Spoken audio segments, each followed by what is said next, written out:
Olá! Hoje a gente vai mergulhar numa das histórias mais intensas sobre liderança, fé e crise. É a primeira missão de Moisés, lá nos capítulos 4 a 6 do livro de Êxodo. Uma narrativa fascinante que mostra o que acontece quando seguir uma ordem divina parece dar muito, mas muito errado. E como a resposta de Deus a tudo isso acaba redefinindo o que a gente entende por fracasso. Pois é, essa é a pergunta que fica no ar, né? Imagina só, ser enviado para uma missão de libertação, seguir todas as instruções à risca e o resultado imediato ser um sofrimento ainda maior para o povo que se deveria salvar.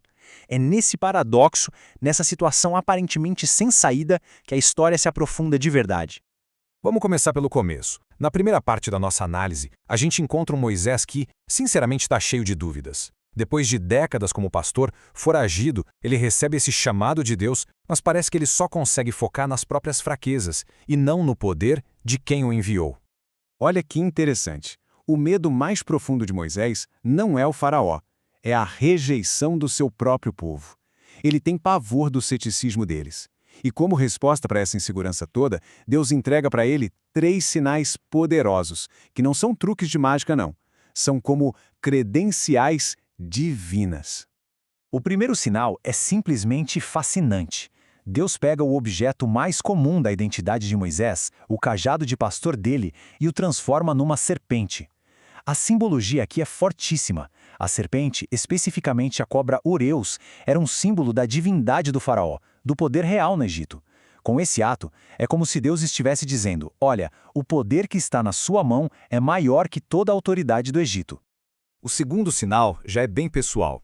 Moisés coloca a mão dentro da roupa, no peito, e quando tira, ela está doente. Depois ele faz de novo e ela é curada.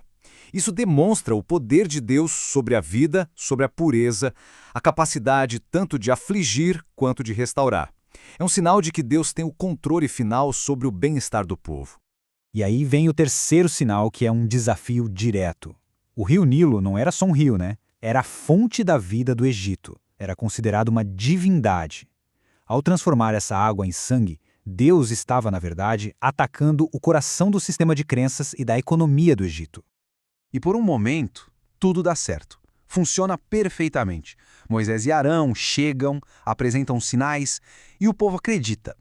Existe ali um momento de esperança genuína, sabe? Eles veem os sinais e a resposta deles é adoração.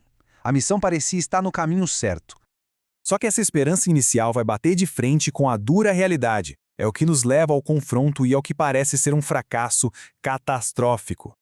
Essa resposta do faraó é o estopim de todo o conflito. Quando ele pergunta quem é o Senhor, não é um pedido de informação não, é uma declaração de desprezo. Basicamente ele está dizendo: neste império, a única divindade que importa sou eu. O seu Deus não tem autoridade nenhuma por aqui. Todo o resto do livro de Êxodo vai ser a resposta para essa pergunta. E aqui a gente chega no ponto nevrálgico da disputa. A palavra hebraica para o trabalho dos israelitas para o faraó é avodá. Só que essa mesmíssima palavra também significa adoração, serviço a Deus. Então a batalha não é só sobre libertação política, entende? É sobre lealdade. A quem Israel vai servir? Para quem eles vão prestar a sua avodá? Para o sistema opressor do Egito ou para o Deus da aliança? A retaliação do faraó é muito bem calculada, é perversa. A palha não era um detalhe. Ela era essencial para dar liga aos tijolos de barro, para eles não racharem. Ao tirar a palha, mas manter a mesma cota de produção, ele cria uma tarefa simplesmente impossível. O objetivo era claro: esgotar o povo, física e psicologicamente e, principalmente, fazer com que a violência do sistema se voltasse contra a própria comunidade. E a estratégia do faraó, infelizmente, funciona. O que nos leva direto para a crise de fé, onde o povo se vira contra Moisés. A reação do povo é de pura amargura, uma acusação direta. Eles não veem mais Moisés como um libertador.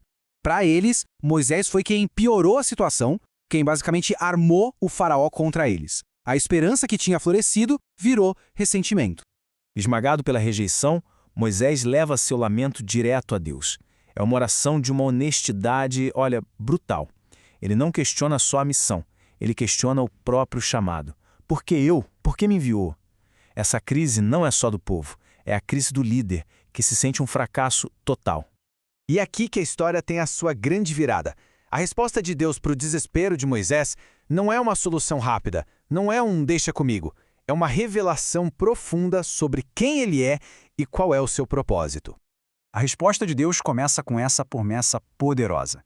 Ele basicamente diz a Moisés: o que parecia um fracasso era, na verdade, o cenário necessário. A opressão precisava chegar no auge para que a minha libertação fosse inconfundível. Agora, apenas observe. Então, Deus abre uma visão completa da redenção em 7 promessas.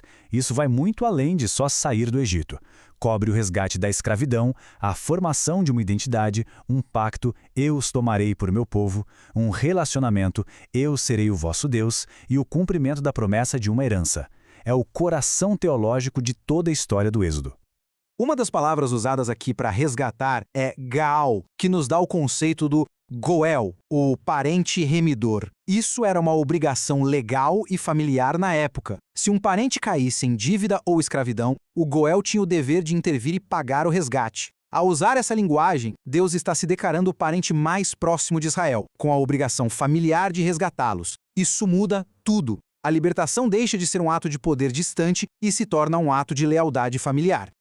E, finalmente, a conclusão nos traz de volta para a dura realidade do chão da fábrica. Uma promessa divina não significou alívio imediato. Esse é um dos versículos mais comoventes de todo o texto. Moisés, agora com essa revelação incrível nas mãos, volta ao povo, mas eles não conseguem ouvir. A opressão era tão esmagadora, a angústia de espírito, que literalmente pode ser traduzida como falta de fôlego, era tão intensa que eles estavam surdos para a esperança. O trauma pode nos deixar incapazes de receber até a melhor das notícias. E isso nos deixa com uma pergunta muito profunda. Se as promessas divinas não trazem alívio imediato, para que elas servem afinal? Talvez não seja para apagar a escuridão de uma vez, mas para dar uma luz para a gente navegar por ela. Não um escape, mas uma âncora. Uma âncora que redefine o sofrimento, não como o fim da história, mas como o prelúdio de uma redenção inesquecível.